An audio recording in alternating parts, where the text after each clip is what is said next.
समंदर की पाताल तक तो शायद कोई पहुंच गया हो, लेकिन माँ के प्यार का किनारा आज तक किसी को नहीं मिला। माँ जब बोलती है तो उसके लहजे में जिब्रील बोलता है। माँ जब मुस्कुराती है तो लगता है जन्नत की सारी कलियां खिल उठी।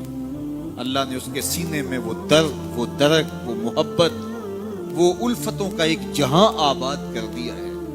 माँ तो फिर माँ ही होती है। उसके सीने में रखा हुआ प्यार तो एक अजीब कायनात है। तड़पती हुई ममता एक अलग ही जहान है।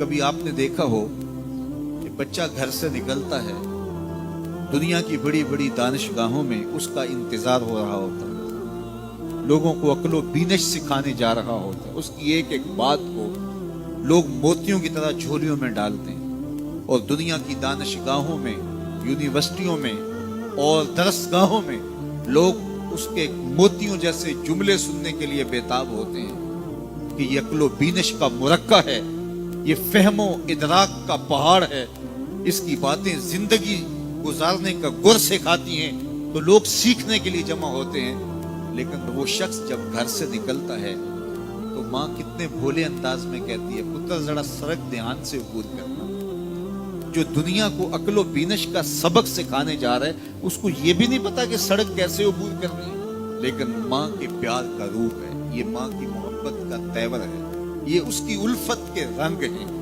और जब तक बच्चा घर पलट नहीं आता, बेटा वापस नहीं पहुंच जाता, माँ के दिल में खटका रहता है और वसवास में रहती है और बेटे के लिए दुआएं मांगती रहती है कि मेरा बेटा खैर से घर पलट आए।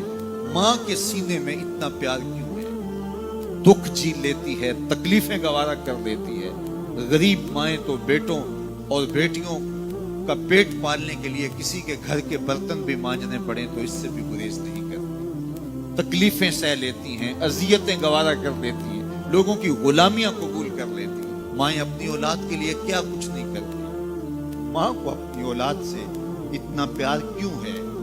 एक ही जवाब है, इसलिए कि माँ ने औलाद को जन्म दिया है। मेरे जुमले को दिल के कानों से सुनना।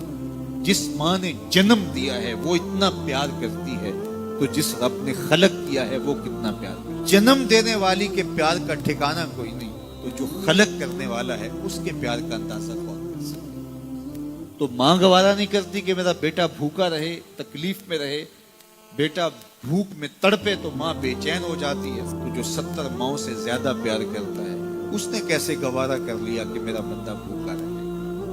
सहरी का खाना खाया है, कड़कती दोपहर है, बरसती गर्मी है, जुबान पे पिपड़ी जम गई, हलक खुश्क हो गया, खाने के लिए पीने के लिए सब कुछ मुयस्सर है, लेकिन कहा नहीं एक घूंट भी नहीं लेना। वुजू करते भी एहतियात करना है, हलक से नीचे कोई कतरा उतर ना जाए, कुछ खाना भी नहीं है। 70 माओं से ज्यादा प्यार करने वाले रब ने ये कैसे गवारा कर? इस मसले को समझने के लिए फिर दोबारा माँ की आगोश में आना पड़ेगा। बेटा बीमार हो गया, माँ डॉक्टर के पास ले गई, उसने दवा तजवीज की, सिरप लिखा, वो कड़वा था, बेटा पीता नहीं। माँ ने जबरदस्ती उसको लटा लिया, उसका हलक खोला, मुंह खोला, उसमें कतरे सिरप के टपका रही है। बच्चा चीखता है, रोता है, लेकिन जू जू वो कतरे हलक से नीचे उतरते जाते हैं, माँ के चेहरे पे तमानियत आती जाती है। क्या माँ सफाक हो गई है? नहीं। माँ की ममता छिन गई? नहीं।